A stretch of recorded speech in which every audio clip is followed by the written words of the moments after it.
Hello, good afternoon, everybody. Thank you for the organizing of this conference. I'm very happy to be here. It's very short time, and I don't know if someone here have heard about Tropicalia. Okay.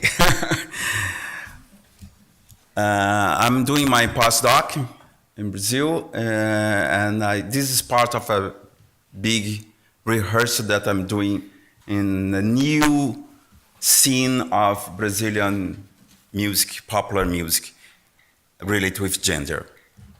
Okay, the purpose of my talk is to observe how questions of gender and sexuality were deconstructed and affirmed by artists through their performances on stage and in video, and through the design of their album covers that, in my perspective, are as full of content as the song they envelop. And to show that despite the political pressures and censorship that we experience, nevertheless, our creative forces stood up to these overwhelming obstacles. In the early years of the Brazilian military government in 1967, an artistic movement caused specific changes in the Brazilian art scene. Tropicalia was one of the most significant heralds in cultural and political terms, which express a whole panorama of changes and entanglements and influence the behavior and feelings of a whole generation, open new avenues for film, theater, design, and particularly in music and aesthetics, as well bringing up discussions that were new in social context of Brazil, for the first time addressing issues of gender and sexuality. Tropicalia was a cultural movement articulated basically as a musical movement, but with manifestation in other artistic fields. During the third Festival of Popular Brazilian Music in 1967, Caetano Veloso and Gilberto Gil, the most important characters, presented two songs that would change Brazilian popular music. They innovated in terms of musical form, lyrical content, and their performances.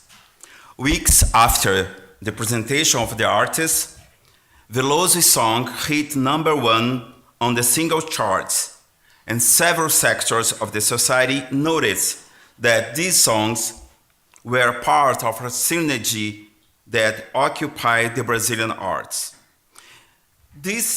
Everything started in April of 1967 when Hélio Oiticica presented an installation called Tropicalia in the exhibition New Brazilian Objectivity held in the Museum of Modern Art of Rio de Janeiro. The work was a small environment that the public could get into and be exposed to a paraphernalia of reference, singular and eccentric. In the same year, Glauber Rocha launched one of his most iconic films, Entranced Earth, an allegory on the history of Brazil. The same year, months later, a play, The Candle King, from 1933, was transformed into a manifesto against the order and the silence imposed by the military dictatorship. This work had a strong influence on the ideas of Caetano Veloso. During the year of 1968, Tropicalia was in the pages of newspapers, headlines on television, and its own program. Provocative, audacious, radical, experimental, the program was not long-lived, and unfortunately, we have only some still pictures because a fire destroyed the videotapes. The year ends with a lot of dissatisfaction against the government. To control the subversion growing in Brazil, on December 13, the military decreed a dictatorial measure that drastically reduced civil rights in Brazil. All manifestations by students, artists, intellectuals, religious, and anyone against the government were banned. The Congress was closed, mandates were revoked. 2 weeks after the promulgation of the act, Caetano and Gil were arrested. They stayed 2 months in prison and 4 months under house arrest. After that, they were forced to go to exile. They moved to London and stayed there for 2.5 years. Suddenly, Tropicalia was brutally aborted. However, it had left its mark and had pointed to new paths for Brazilian youth. Caetano's return from exile was reported for several months. This was due to several factors, but what matters here was the surprise of the public and the press at his cynic posture. If during Tropicalia, reference to the group's sexual ambiguity generates sparse comments, now Caetano exalted the issue. He imitated Carmen Miranda's extravagant gesture as a comment on his exile. An anti-chauvinist provocation, he reinforcing his sexual ambiguity. Caetano became a countercultural trendsetter with his long hair and androgynous outfits. The presentation of Caetano and Gil, who wore clothes not considered masculine, especially Caetano, and kiss each other on the mouth at the Municipal Theatre of Rio de Janeiro, provoked discussions about a new androgynous being. It's around this time, however, belatedly, that information about the counterculture began to arrive in the country.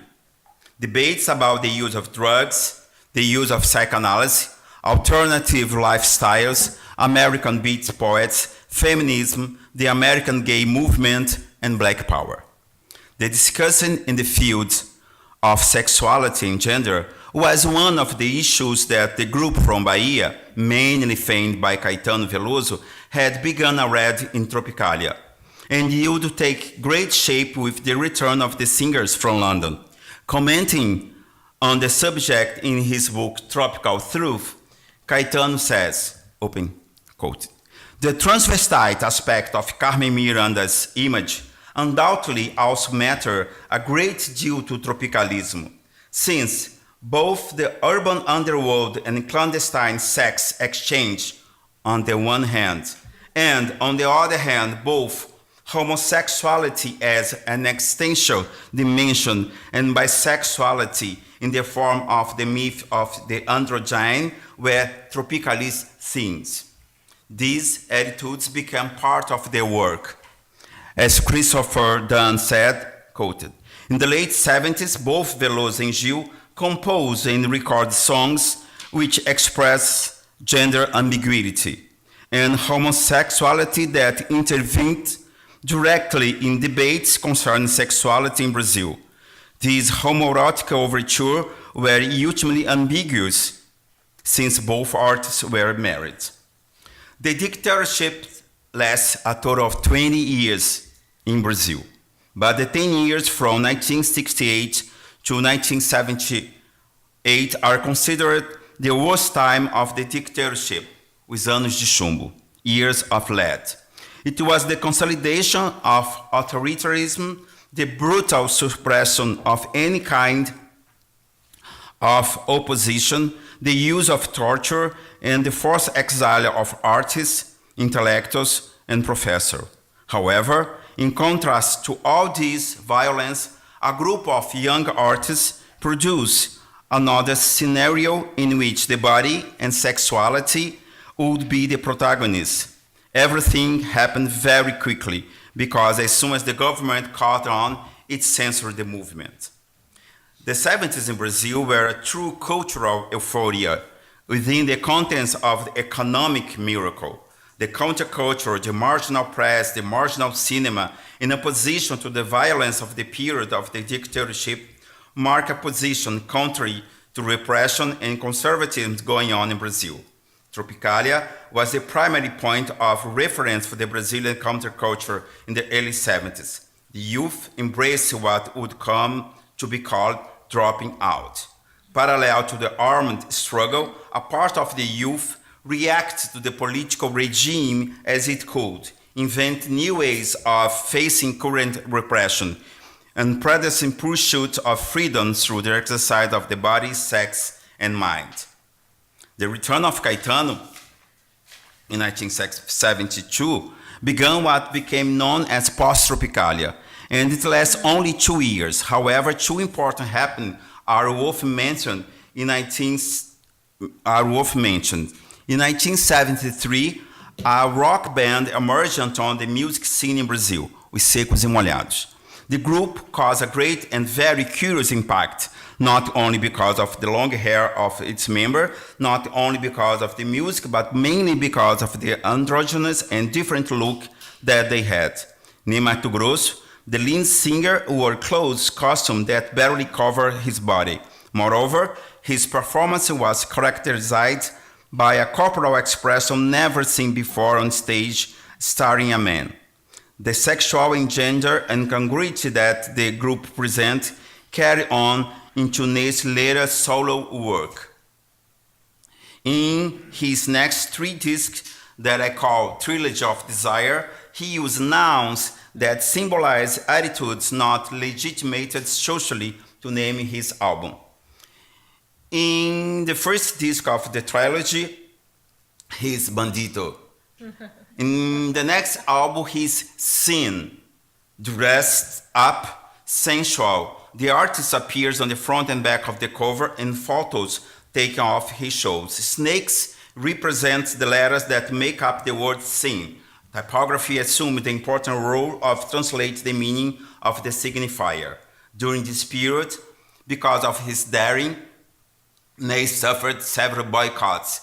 The Artisan Union tried to ban his performance. Some newspapers did not publish his name. The last disc, Sorcery, on this cover, the singer used his androgynous figure to subvert sexual roles, break down the boundaries between feminine and masculine. Another group that illustrates the emergency in the field of art controversial demonstration regarding gender diagramming and sexual behavior was the Z Croquettes. The group, led by the American singer and dancer Laney Dale, presented a show that blended theater and dance, where the boundary between male and female was destroyed.